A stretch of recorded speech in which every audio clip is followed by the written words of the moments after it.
Good evening, everyone. Welcome to our evening talk today at ACM. My name is Jackie Yoong. I'm Senior Curator of Fashion and Textiles here. And thank you, everyone, for taking your time on a Monday evening to join us in conversation with, of course, Andrew Jen himself, in conjunction with our special exhibition right here. So again, thank you all for taking your time to come. Of course, today we have with us hosting Andrew together here at ACM, Circe Henestrosa. She is the head of the School of Fashion at LASALLE in Singapore. And of course, she's an amazing independent curator. I have so much respect for her exhibition on Frida Kahlo that has traveled the world. But of course, in the spotlight today, we are going to be talking to Andrew Jen himself.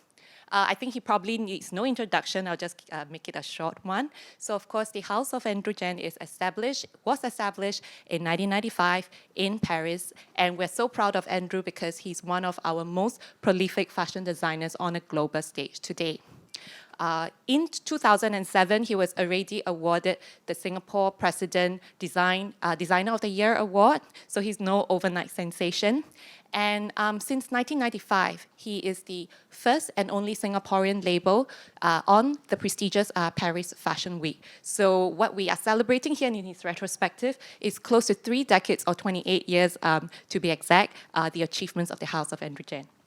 So a bit about just about the exhibition. Of course, we are today celebrating his distinctive aesthetics, particularly how it crosses cultures, just like Singapore, and also the high quality of his works, as well as his global impact. So I think we have a short 1 hour today, or now I'm looking at my time, 45 minutes. We'll keep it light and fun. The format is 3 sections. I will ask Andrew 3 questions from the point of view of fashion and education in a museum. And then I'll pass over to Circe, who will ask 3 questions about fashion and education from the point of view of tertiary education on studying fashion and practicing as a fashion designer. And then we'll open up to the floors for perhaps 3 or more questions if we have time, right? So right now, okay, I hope that all of you had time to see the exhibition. If not, I'll just be flashing some slides of the 5 sections of our exhibition. So the special exhibition, I must say, for ACM, it's definitely only possible because of Andrew's very generous donation of over 160 creations to the museum. So, of course, I guess we should start with the question about what are the origins of this exhibition, or why did you choose to donate to the museum and to Singapore? I think we first met in the year of 2019. First of all, hello everyone, and welcome to this lovely little chat. And so we met with Kenny Ting and Jackie in 2019. And in fact, they were talking about celebrating the 25th anniversary of the museum at the time, and it might coincide with my 25th anniversary. But and then COVID started, so we didn't manage to do anything, but we were planning and chatting all the time during the COVID period to talk about the celebration. Now 25 became 28 for us and for me especially, and but I've always wanted to give back to Singapore, my homeland. I left Singapore in 1986, 87 to pursue my fashion study in London because at that time I didn't really have any option. And then later on I realized that LaSalle was actually created in 1987, and perhaps we miss each other by a couple of months. If not, I could have stayed back. And sincerely, I mean, it was expensive to go to London to pursue my study, and my parents were very generous and they were being very supportive. And also, I left home in that year, and I could never imagine that I'm coming back to this wonderful exhibition. So yes, I really want to give back to Singapore, and I think that it is very important to keep. I won't want to say legacy, is to keep most probably my passion and my love, what I really love doing, to be part of the archives of the Museum of Singapore, of ACM. And I we had this conversation before. I also think it is extremely important to include contemporary fashion in a museum, because it has to do with something that we live with every day. And part of the reason I love doing fashion is because I can, create beauty for everybody in their daily lives. And second, when I was actually a student in exchange student with Parsons in New York, I actually did a year of exchange program when I was in St. Martin's. So I was in Parsons, and I always remember that we could, as a student of Parsons, go to FIT, Fashion Institute in Technology of New York, to book an outfit or two out from the archives, and we would be wearing gloves, and we could open up the garments and study how the constructions of the garments, which is extremely important, because no matter how talented you are, certain things, in the cloth making, it's beyond your imaginations. The way you finish a seam, the way you want to do a gusset under your arms, and the genius of inserting certain darts in your garments. And I always remember that I booked out 2 American designers. One garment was in Jersey by Claire McCardell, and the other one was just a beautiful, simple, double-face dress, wool crepe dress by Jeffrey Bean, by the very famous Jeffrey Bean. Obviously, most probably a lot of people here you have not heard of Jeffrey, but again, it's very American. It's very local. It's very American, and he's a wonderful designer. And for me, I didn't know what was a double face, and that was absolutely something incredible. You turn in and out, you can't even see the overlocking or the seaming. There's no lining, but the whole dress is this beautiful outside, inside, and that's the splendor of double face. You finish all the seams inside by hand. So I thought that, in a way, by giving my work back to Singapore, to the Museum of Singapore, some people might be in fashion, doing your fashion studies. You'll be able to do the same thing, come and see the garments, and most probably can book them up. Some can create a collection like that, and open up the garments and see the construction of the garment. Am I saying too many things? And are we running out of time? I'm sorry, just question number 1. I'm like, I'll make sure that I answer, giving a very short answer to the next one. Just one word. No, yes, I think that's a wonderful, start to the talk, because yes. I think it encapsulates, 2 main ideas that the museum also had when we first met you in 2019. Together with the director, Kenny Ting, we felt it was such a meeting of minds when we were in Paris with you, because we were at that point of time thinking a lot more about collecting contemporary fashion at ACM, and because the whole idea is that history of the present, it exists in a continuum. So we think that, what's contemporary today becomes history tomorrow. So it's really wonderful that we wanted to, when we saw you, we thought, and we had this meeting of minds, it's just perfect to start that archive. And I think secondly, which is the point you got to, and I'm sure Circe will have more questions to come, is the idea, of collecting the material, the actual object itself, because there are many ways to tell a fashion story. And at the medium of a museum, we really price the idea of looking at the object itself. You know, it's different. It's a different experience from learning about fashion in a book or in a movie or film. It's the whole There's idea nothing of more the revealing tactile. as looking at the You real have to see garment. it. Yeah. Yes. So I think Circe has a question to come about that, but I think you've really opened up all the key points of this talk. So I'll go quickly into the second question I have, which is, well, in general, I would think perhaps the audience is also familiar that there are generally more and more fashion exhibitions around the world in the past few years that has particularly, I feel, they had talked a lot more about how Western fashion designers are imagining Asia. So we're really excited at ACM to have the opportunity with this exhibition to look at how Asian designers look at our own past and our own heritage.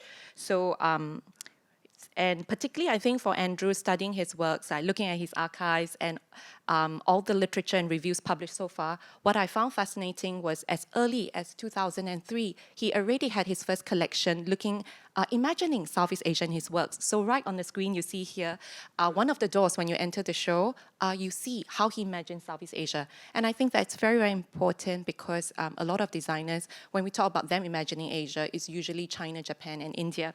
So I would say my question, I guess, to Andrew would be, can you share more in particular, I think, with the audience, your family and Peranakan heritage in and your reflections of Southeast Asia? I can't answer that with just 2 words that I promise, but it's a long story, so be it. I was brought up with a Peranakan grandmother and a half Peranakan mother, and so it means life was extremely colorful. Their korosang, their kabayas, you know, and the way they live, you know, the food. And in fact, I visited the Peranakan Museum the other day, and it was like, you know, revising all my childhood memories. The tok panjang, you know, the beautiful elaborate embroideries of the you know, the beaded sandals and everything. And that was part of my childhood. And I remember very fondly, my father was a merchant when I was, you know, and when he was going around, you know, traveling around in Southeast Asia, and for his work, and he would actually bring back like batik from Indonesia, and silk from Japan, and beautiful brocades from China, and from India. That my mother would go to see her tailor in Chinatown, a Shanghainese tailor, and transform, for example, a batik into a cheongsam, and then Chinese silk into you know, what we call a yangzhuang, you know, a Western dress, and so on and so forth. So I mean, from a very early age, that influence of colors and also cultural, that it's not just, we don't have just one national costume, but we have many things, because Singapore was and still is a port city, and we have a lot of cultures coming in and out, and you know, we sort of, you know, we retain them, and then we sort of digest them and transform into us. And that was very much my case. And in fact, the collection you're looking at, many pieces of that specific slide here, is from my Spring Summer 2003, the Pan Asian collection. So in that collection was extremely rich, and in fact, to be honest, I mean, the collection was a very, very difficult collection to sell, because, you know, a lot of people consider it as not commercial, but it's one of the most splendid things I've ever created, because when you look at the pieces, we have actually gone to Lyon and Como to have most of the batik printed on silk, and most of the motifs are actually hand embroidered, you know, and the beadworks are incredible, and the the blue one, the blue coat. And in fact, there was this specific blue coat. You have 7 or 8 different batik printed on silk, satin, and georgette, and they're all hand cut, applique onto a blue linen, and then coiled with hand stitched with silk cords all around, representing the lotus pond. And then at the end, we actually added the dragonflies and and butterflies all in 3Ds, and then we have this beautiful silk thread covered pagoda shows on it. So it has all kind of influence on it. You can't really tell which is Chinese, is Indonesia, there's even Middle Eastern, because in the collection we also brought in a lot of ikat from motifs from the Central Asia as well. So we even brought in things, inspirations from Kazakhstan and all that. So that was my very first experience of all the sort of mixed cultural feeling in the collection. And I must say that we're lucky because in Singapore, we take it for granted. In fact, we were born cosmopolitan. We were born global before global became the word, fashionable words a couple of years ago. Now it's out of fashion. There's a new words coming in right now, I'm sure. But, it was globalization. Everybody was talking about it. But then I said, before that, we were already global because with so many inspirations and we're brought up with so many cultures around us. And I'm very proud of that, Yeah, it's a long answer. I'm sorry. Promise the next one will be 2 words. I think we're on time. I'm keeping time, and I think that's a wonderful way that you have actually articulated the subconscious. So, as a curator, when I was writing this, when I was suggesting to you this approach to Asia from geographical areas, it's true. I would say that when you're born Asian, it's not a style. It's actually a subconscious. This is so important. It's innate. It's in you. You don't have to search. It's not just a dragon or a phoenix or lotus. It's something very subtle. It's your sense. It's actually your sense, your subconsciousness. So what we do at the museum is we try to make the unconscious approachable. So what we do in the show is we have this kind of categories that perhaps the unfamiliar audience might be able to kind of enter into Andrew's world. And in our captions, we try to bring out the idea of how it links to Southeast Asian batiks. For example, in Peranakan heritage, that piece is inspired by Nonya ware, for example, Peranakan ceramics. So this is how I think we try to articulate the very importance of this Andrew subconsciousness, which I think really encapsulates Singapore as a history, as a cross-cultural port city. So people have asked me, are we trying to show like a Singapore style through Andrew's exhibition? And I asked the person, so what do you think is American style? Because I feel that fundamentally, really, Singapore, American, when we talk about nations that are made of immigrants, we really are talking about a celebration of diverse cultures, coming together in a melting pot. So I think in Andrew's works we can see, rather than a national anxiety about what is national style, perhaps we can celebrate this diversity that has always been us. So I feel that Andrew's personal sharing, I think, really shows us how at the top of his game in high-end ready-to-wear, we have that voice on a global stage. He's very humble because this 2003 collection was actually displayed, but exactly these pieces were displayed in the John F. Kennedy Center in Washington, D.C. in 2005 in an exhibition called New China Chic, and he was placed right there with, seen as the second wave of Asian designers, together with Vivian Tam and Anna Sui. So this is Andrew, even in 2005, he was already representing us on a global stage. All the other designers in the show were mainly Asian Americans. In fact, the first wave, just to be clear, is the Japanese. The Japanese in the 1980s. Yoji Yamamoto, Rei Kawagubo, Kenzo, and all that. And we are considered as a second generations, yes. So I'll keep my third question. We're still on time. I'm going to just have a third quick question. So actually, about 40 years ago, in 1983, Diana Reeland famously curated the first retrospective of a contemporary living designer at the Metropolitan Museum of Art in New York on YSL. And today, the Met, in their annual exhibitions in May, on their fashion exhibition, is one of the most highly anticipated fashion, education, and museum event with no questions asked. Well, but honestly, here in Asia, some people are still surprised that an Asian art museum is doing fashion retrospectives. So my question to Andrew is, what are your views on fashion in museums, especially because he once told me, if he was not, he has said in interviews, if he's not a fashion designer, he would be an art curator. So what do you think about fashion in museums? Some people might think that it's very pretentious to say fashion is art. It is wearable art. It's also transforming two-dimensional fabrics into the three-dimensional garments. It's sculptural, it's a lot of knowledge and a lot of savoir-faire. I'd like to see it as art. And last but not least, in fact, I like fashion very, very much because it is something that represents the sign of the time, the society we're living in, our thoughts, our feeling at that moment. And it is a very interesting subject because it really represents our subconscious mind, what we desire at that moment. And so if fine art is and craft and beautiful creative arts could go into museum, so must fashion. And it is very important because we're wearing it. Everybody's wearing fashion. And it is part of our lives. So more so, it should be represented in museums. Definitely, I think ACM, of course, agrees that that's why we're having this major exhibition here. We do, of course, hear you, Andrew, and agree that we need to break down hierarchies of representation in a museum, what is considered art.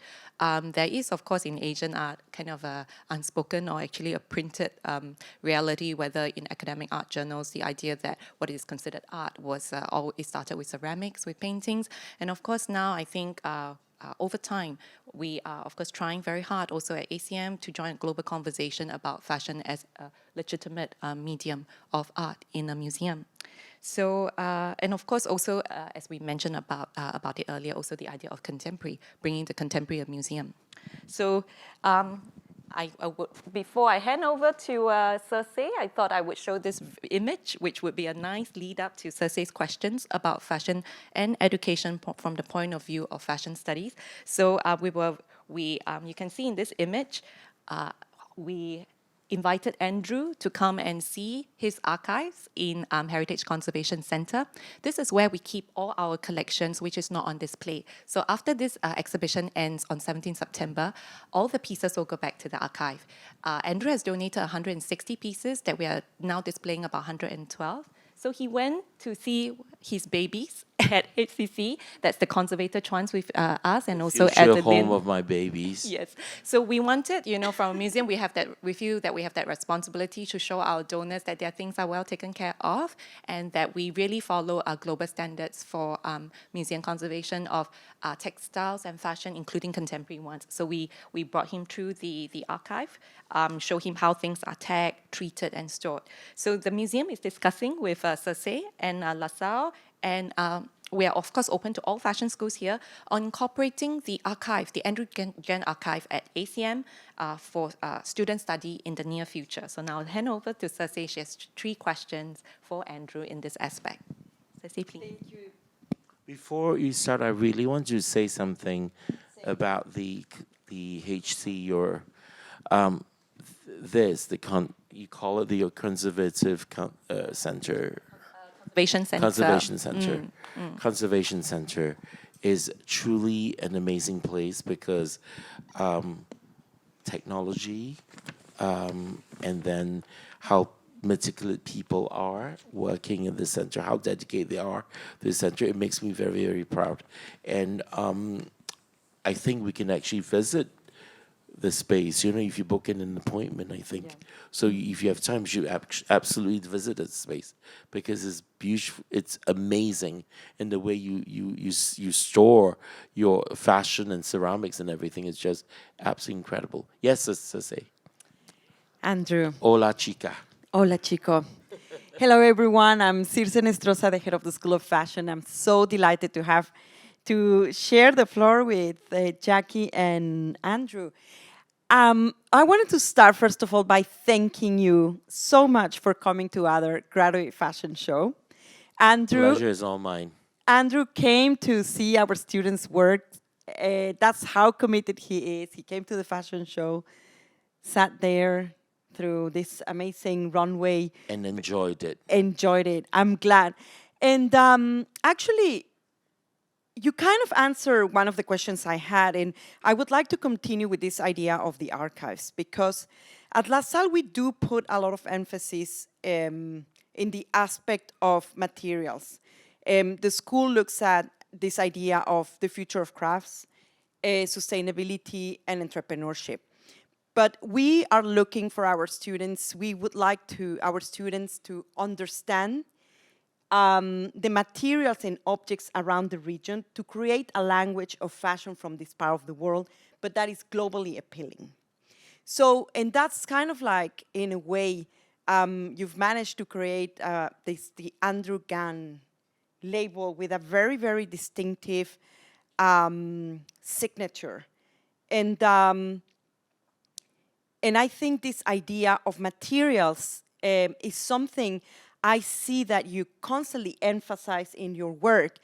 I have to say that in our fashion courses, it's difficult for students to understand fabrics and understand materials. So I would like to ask you, how do you approach, or how did you start getting that sensibility around the materials and all the savoir-faire you combine in a bit, if you can share a little bit about the different techniques that you prefer in?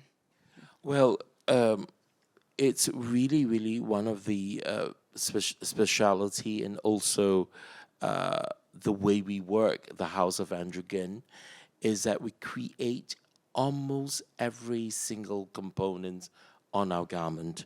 So whatever you see, like for example, we have, it's a small studio. It's just six, seven of us, and we actually have one or two, depending on the season, persons just sit there and draw all the motifs for the print. So we design our own print, and later on we have them printed in either in France, Lyon, or in Como, in Italy. So we create our own prints. We create our own brocades. We also design our very own buttons and have them specially crafted for us. We design our own passementerie, our own trimmings, and we have them done very specially by a factory near to Bergamo, outside of Milan. We also design our own buckles. We design our own tweed, which normally being woven for us in Scotland. So for us, the material is extremely, extremely important. And it's funny because I worked for Ungaro for a while, and Ungaro was working with Balenciaga. And so Balenciaga is as big as Dior. The two of them were considered as gods during the 1950s and 60s. And I heard from a friend of mine who was working with Ratti. He was working with another company doing beautiful mohair fabric. And he said he always remember that he went to present his collection of mohair to Ungaro. And Ungaro will always take the fabric and go in and hand make a buttonholes, because at that time they would still hand stitch the buttonhole and cut it open, and they opened the buttonhole to see how does it react, that fabric, with just a buttonhole. So we do not open buttonholes, but we will always take something, new fabric that we don't know, and we cut it, and we make a seam on a bias, on the straight grains, and horizontally, vertically, and see how it reacts. And sometimes we also work with soft fabrics. Sometimes it's a georgette or mousseline, and we will add pin tucks on top of it. To sew pin tucks as close as an inch between each pin tucks to add strength and sculpt, and it turns into a sculpture. So for me, textiles is really the base of all things. I mean, if you don't understand it, you can't really do your sculpture. Because I always say that garments are like sculptures because they're 3Ds. And, by understanding that, it makes you amazing. That makes you like, you still need to be creative. You need your color sense and all that. But it gives you the base of understanding how they perform. So that comes back to the question that I say fashion.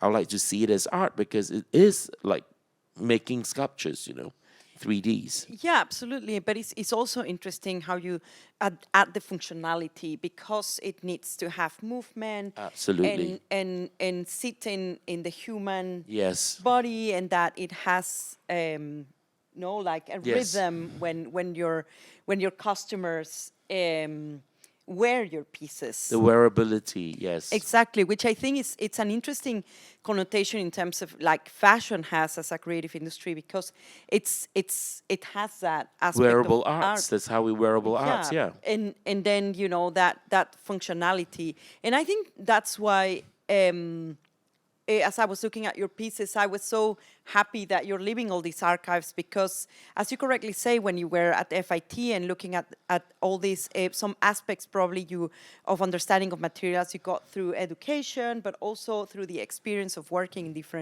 in studios. And for us to have those archives, we have, again, in the school, we do put a lot of emphasis in the understanding of the archives and the garments as objects to inform the visual narratives for the students to create from a photo shoot, to create their own visual narratives through design. So I think it's extraordinary that you're giving us those archives. We have the Chanel archives in the school. Chanel shares them with us. So to have your archives will be such a privilege now for our students and all the students in Singapore to have access to these materials.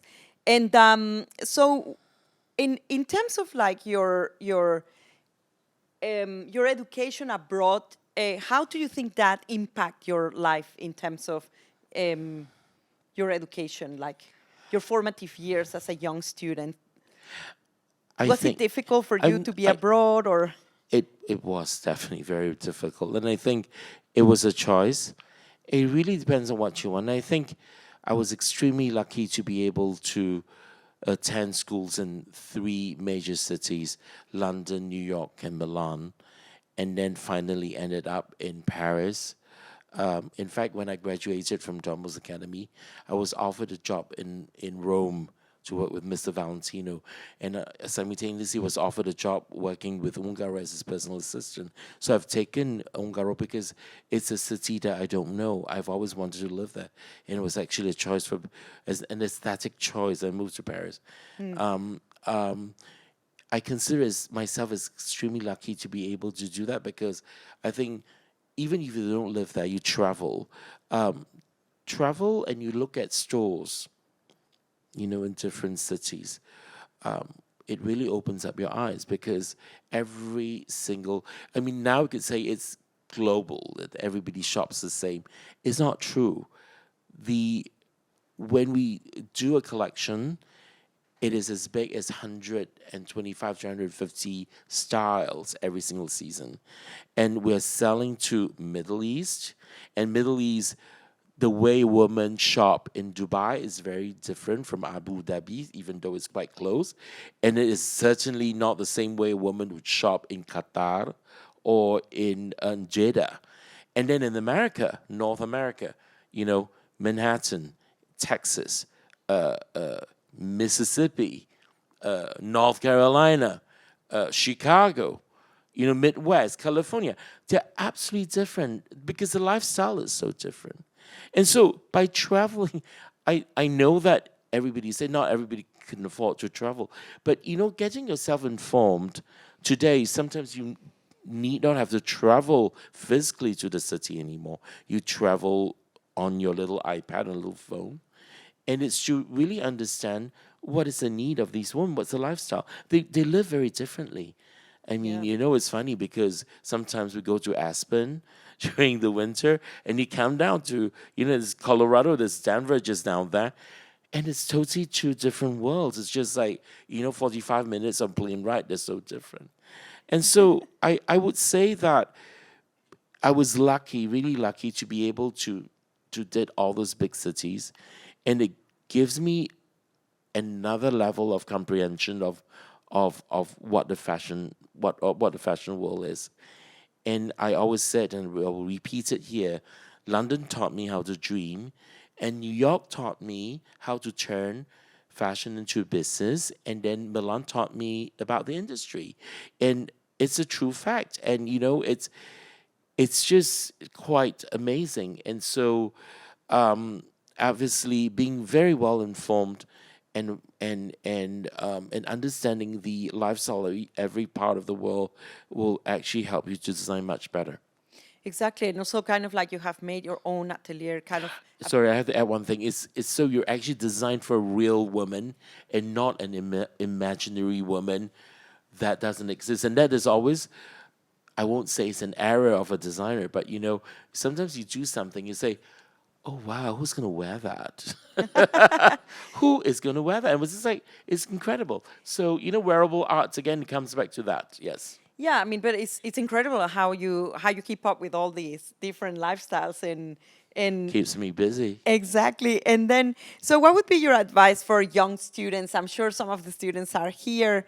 Fashion designers who want to develop their own style, but also stay in the business. I mean, as you can see, the business it's a very important part of understanding fashion and selling fashion and understanding your customers. You're just sharing with us how much time you put into that observation and understanding of your customers. I think for a lot of designers, when you work for a big house, you have a huge marketing team behind, and you can create whatever you want to show.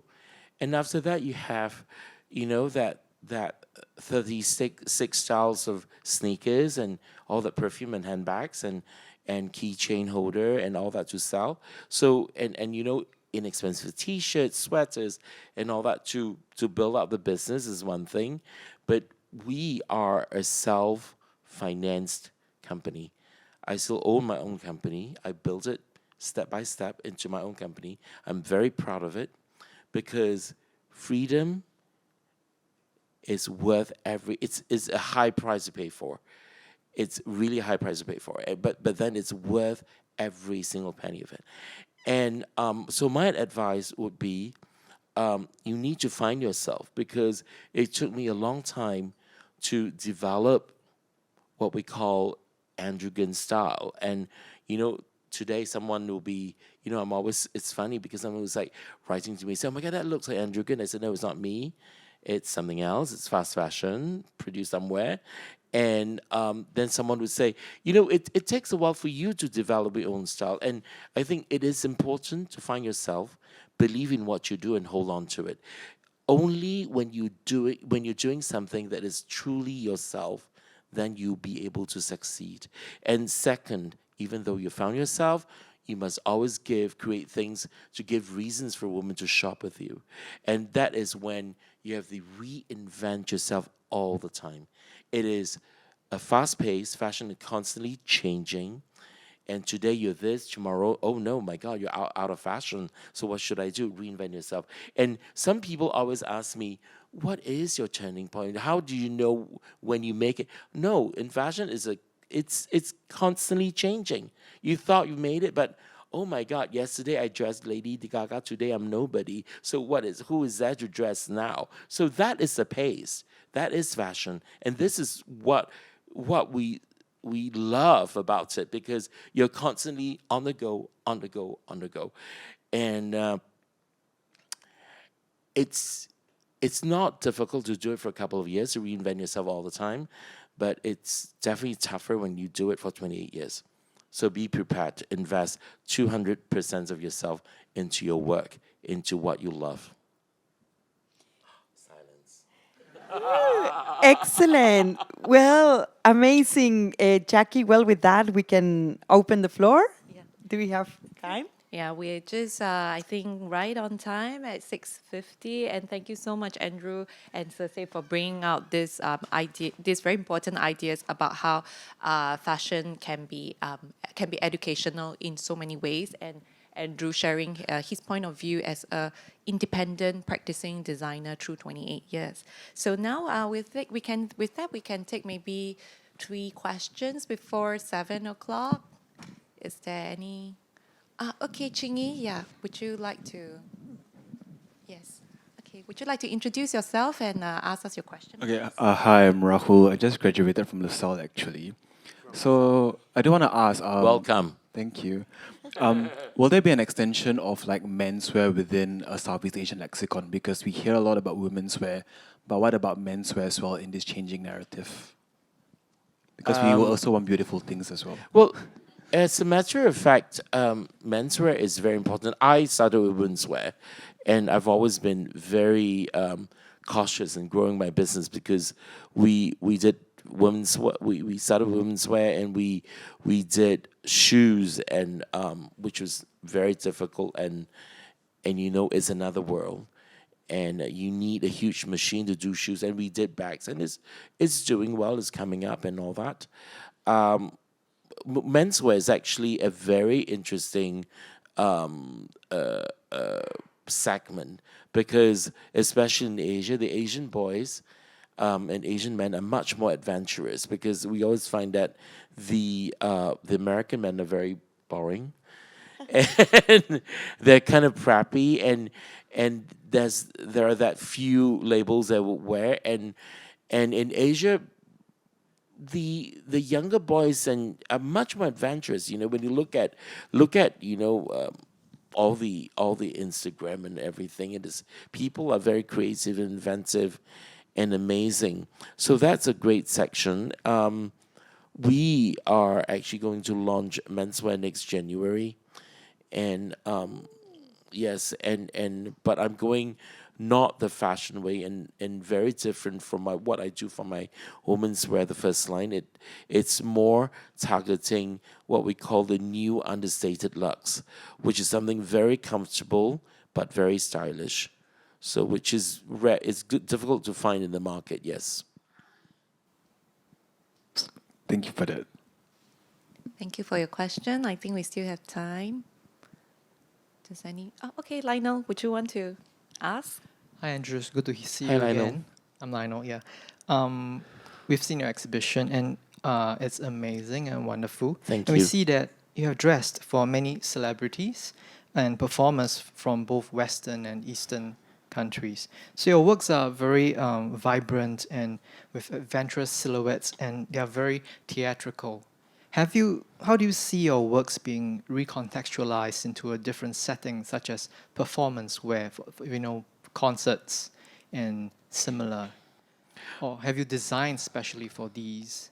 You mean for like doing the concert of Beyonce? Is it trying to ask me? Beyonce or even No, just an example.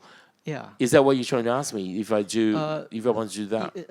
Beyonce, or maybe even Asian or Hong Kong Yeah, of course. I'm context. just an example. Yes.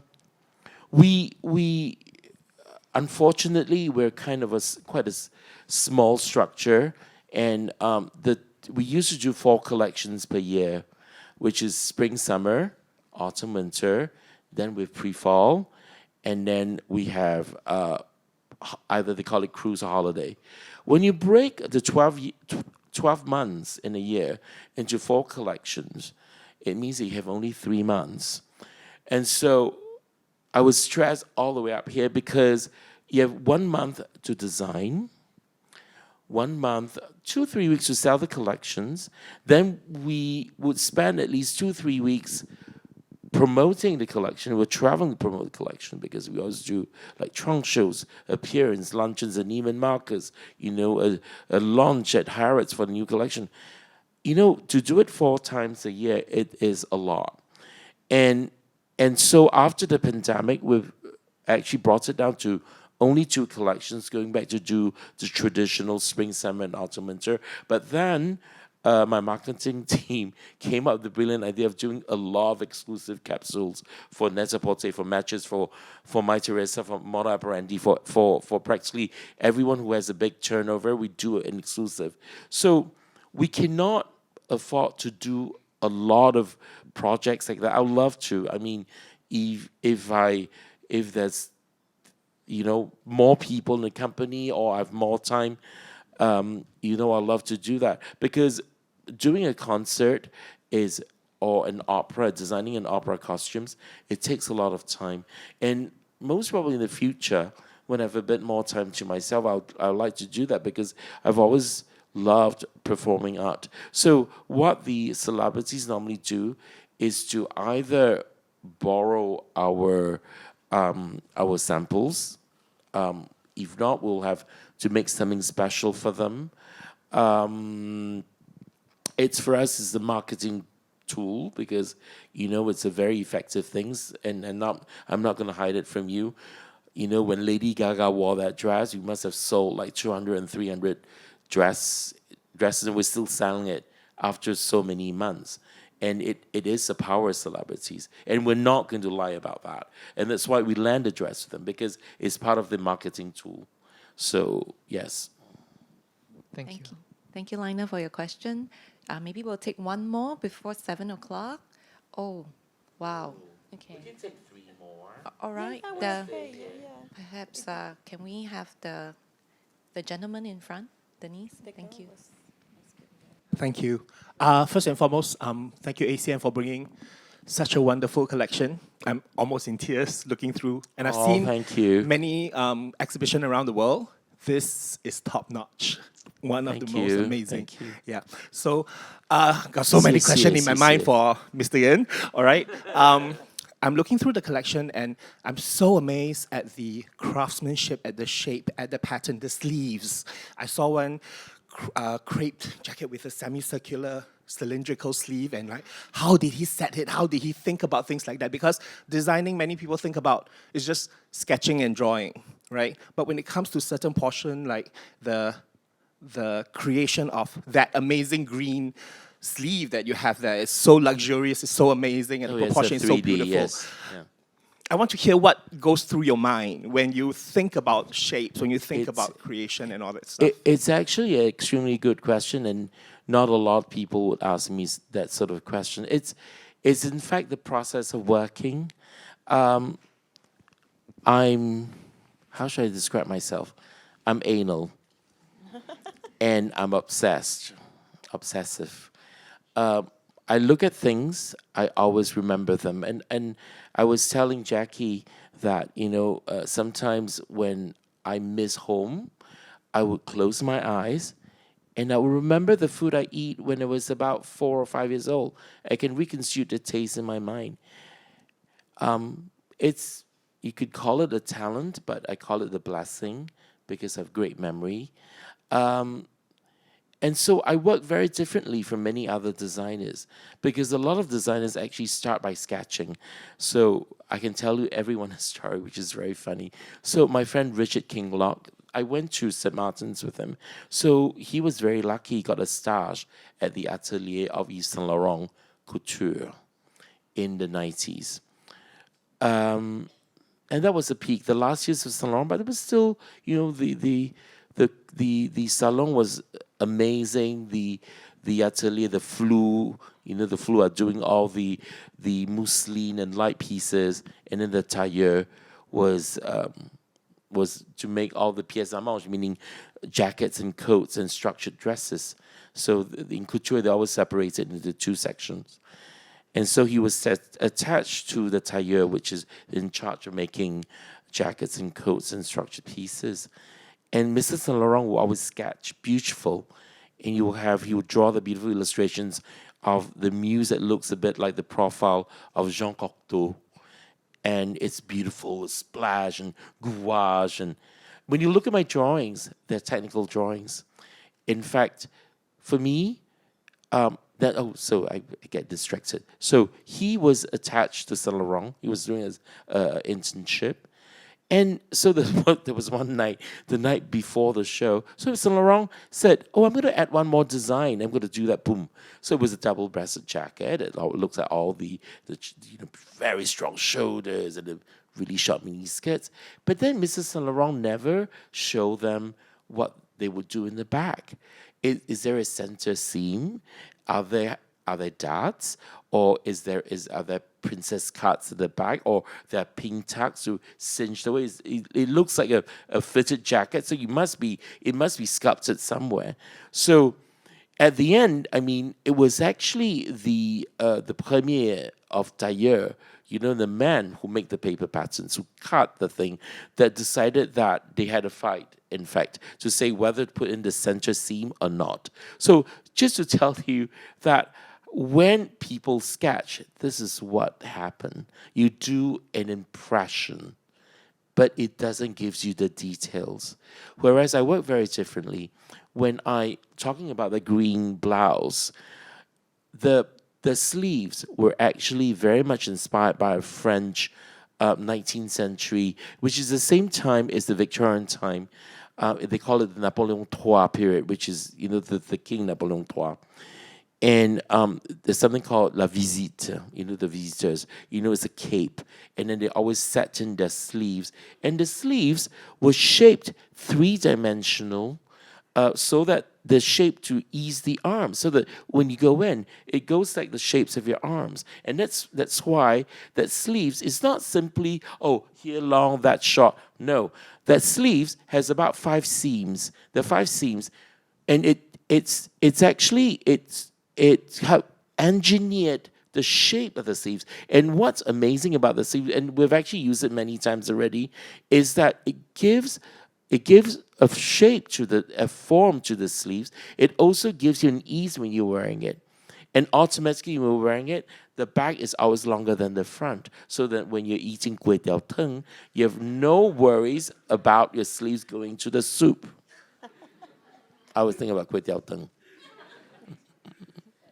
That's how thoughtful Andrew is in his design. So to complete, I think about designs in my mind for a long time, for at least 2 days, 3 days. Sometimes I'll think about it, then I'll go have lunch, I'll come back, I'll think about it again. It all conceived in my mind first.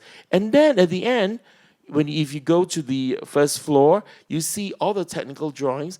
Then I'll draw them on the paper. And they're not illustrations, they're technical drawings. You might think that they're boring, but it's very useful to give them to the atelier, to my workshop, because they understand what I want. And then I have lots of little notes. We give notes like, this is supposed to be done this way, that way, and showing. Yeah. So, we explain, and I work very closely with my workshop, so they understand exactly what I want. So if you'd like to have a look at Andrew's very detailed sketches and also precise samplers, we actually have the section on his studio in the Contemporary Gallery here, because I was equally amazed when I had the opportunity to spend 1 week at Andrew's studio at 74 Rue du Tom last year, and I observed him talking to his team and the way they work so precisely, thinking about 3D. From textiles 2D to 3D. So this section of the show really tries to get at the craft of making things from 2D to 3D, because that's really a good question. Yeah.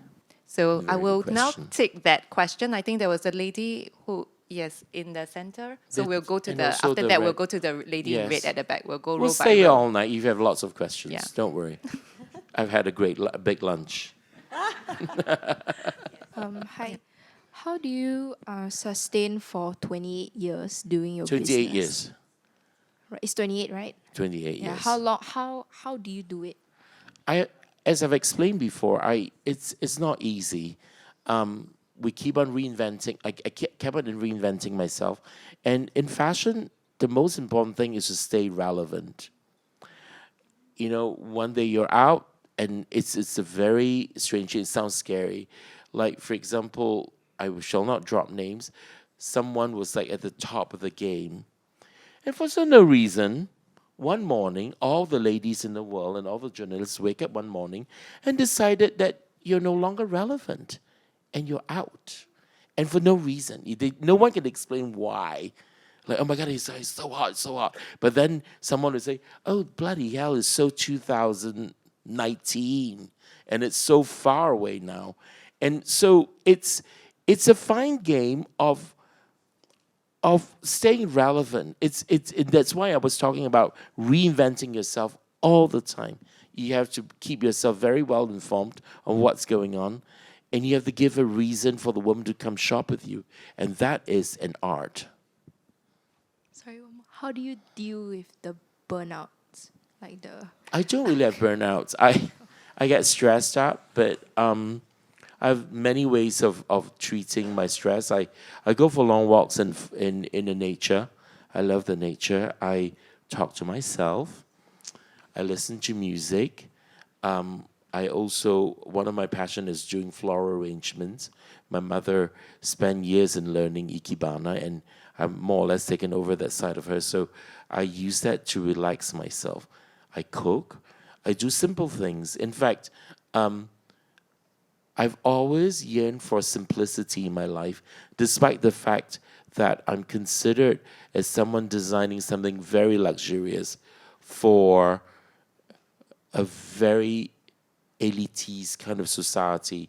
You know, it's unfortunately that's being perceived because they're luxurious, ready to wear. But my personal life, I've always gone for very simple things. If I have a choice between a Michelin star restaurant and a simple restaurant, I would go for a simple restaurant. I prefer char kway teow than caviar, in other words, yes. Okay, I think I noticed of course, Andrew has been very generous too. I think we'll take that question from the lady at the back in red. Yes, thank you. I am Josephine. I would like to ask Mr. Andrew, what are the most important aspects when it comes to designing couture dresses? First of all, I don't do couture. I do luxury ready-to-wear because you cannot find couture on Net-a-Porter on Matches or in department stores. Couture are made to measure. They're made for one person. Normally, they only sell one dress to one person in the city.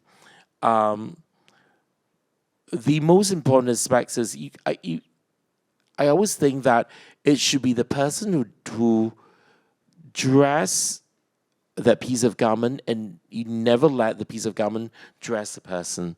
And I think it's a very fine line between creativity and you would say, oh my God, I want to do this. And you know, it's sometimes it's hard because you are so tempted to do certain shapes, but then certain shapes just doesn't work. And you know, no matter how creative you are, you know, creating something that's not worn by people and not loved by people, it doesn't make sense. So I control myself. I always, being creative, I had to bring myself back and say, does it work? Does it really work? And we spoke about many times about the new screen appeal because of selling on the screen on the website. I mean, I'm sure everyone here shops online and you don't really see the real garments. You see them on the screen. So you have to make sure that they really look great on the screen. So what we normally do is when we do our fittings, we always have the garment worn by the model placed about 5 meters in front of the mirror.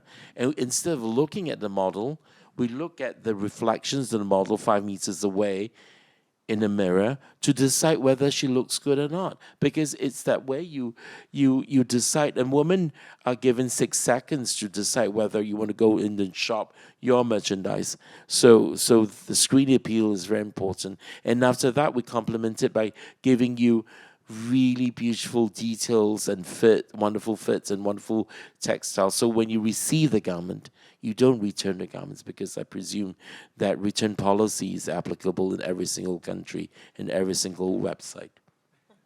No, it's true. I mean, returning is. But you do have an amazing marketing team. We do. The Yes, content we do. you guys produce It's small, is but they're beautiful. very with it. Yeah, and our market. In fact, every morning I start my day by talking to the digital marketing team, and it's a huge part of our work. Yes, and in fact, that's part of the evolution as well. Our company has gone from traditional retail into e-commerce, and the transformation took a few years. In fact, we wanted to open the store. We wanted to have investment and start opening stores, and finally we invested on our website, and we started working with all the other important websites. And this is how we grew our business and brought it into the 21st century. And post-pandemic, of course. Any more questions? Oh, wow. Okay, last we'll one. take a last Last one. one. Yeah, the lady. It better be good. Don't ask me stupid questions. I'm joking. No pressure on me, thank you. Hello, Mr. Gunn. Thank you for being here and showing your amazing You're creations. French. Oui. Oui. Okay. Can you hear it? Yes, yes, yes.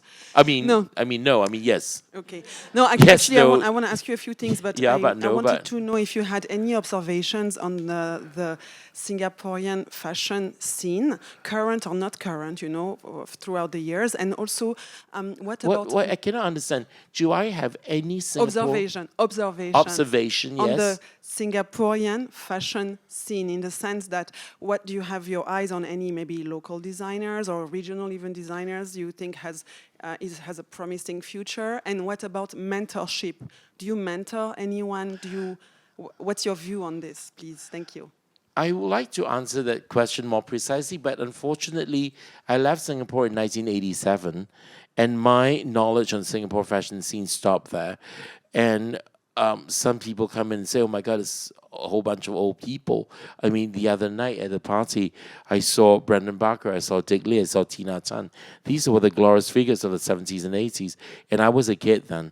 But these are the people that I know, and I don't know anybody now, because I'm not.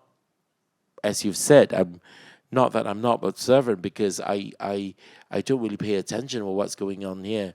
But from the other night, what I saw from LaSalle, I was extremely impressed, especially the last two collections, the menswear with the dangling, and then the modesty wear towards the end. And modesty wear is extremely important today, because the Middle East is an extremely important market, and also all our fellow Muslims in the world, and also, even though it's not just for that market, because a lot of people like to cover up, you know, modesty wear is very important. So from what I saw, there's lots of potential in the Singapore fashion scene, and I think I can see Simon and Leonard in the crowd, and we had a conversation the other day. They asked me, how do you put forward the Singapore designers, bring it to the international scene? I said, you know, just like the Danes, it took them at least 10 to 15 years to put Scandinavian fashion on the map. We should form a community. Working alone is not enough. In fact, you're much more stronger as a pack. It's just like what the people from Belgium, all the designers in Belgium, and they're seen as Belgian designers. Yeah. It's you're seen as a Singaporean pact. And I think that gives you strength. Obviously, you can do things on your own if you can't get along with the other people. But I'm saying, it's like, shit, I hate him. That bitch is stealing my limelight. But you know, frankly speaking, working as a pact is very, very strong. And if you can, you know, try to form this community. And it's no longer like before, you know, being selfish and, you know, whatever. It's no longer relevant. Today is all about reaching out, talking to each other. How do you have each other get into a certain kind of, you know, the international scene and all that? And I think that's very important. So forming the Singapore community and put Singapore fashion on the international map, for me, it is really the goal. And it is not made in Singapore. It is what we call designed by Singapore. I think that's a wonderful question and answer to end the session. And also, I think it really shows, I think, how this conversation or this exhibition is the start of more to come, how the museum, the school at LaSalle, and our fashion schools here with Singapore Fashion Council, with Andrew. I mean, through the idea of an archive, we continue to be able to work together as a whole community. I think some of you here would remember that actually this is the second time we're displaying Andrew. Actually, in 2020, we already had a small display called Singapore Fashion Now, in which we put Andrew as one of 10 Singaporean designers, different stages of their career and how they interpret Singapore and the world. So this exhibition, I think everybody is definitely the start of more to come with Andrew and with Singaporean designers in general. And before I close, just wanted to, of course, share. Of course, we have, of course, published a book in conjunction with the exhibition. And this book, of course, beyond the 3 months of the exhibition, we believe also in a way can play its part in continuing a conversation about fashion and education in general.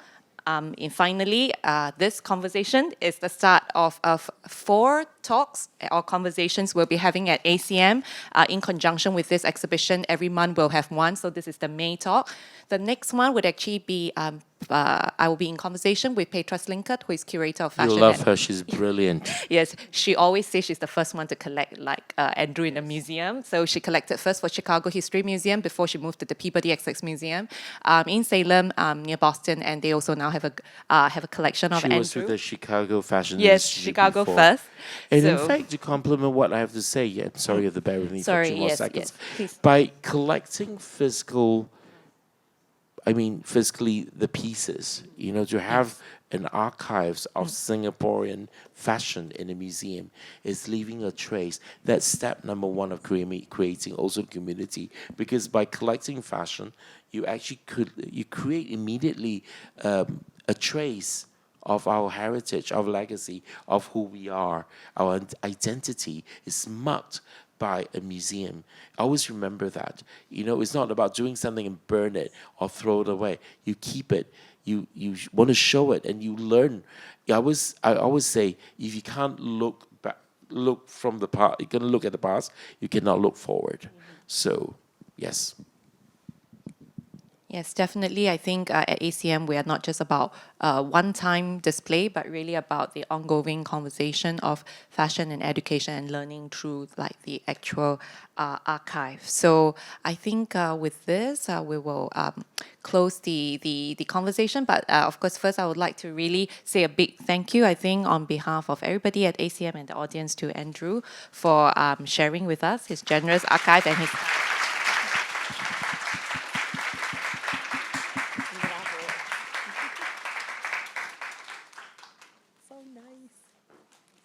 Thank you so much, Zase. Thank you. Oh, I got some flowers. Woo. Oh my God, you got like such a big bouquet. Are you jealous?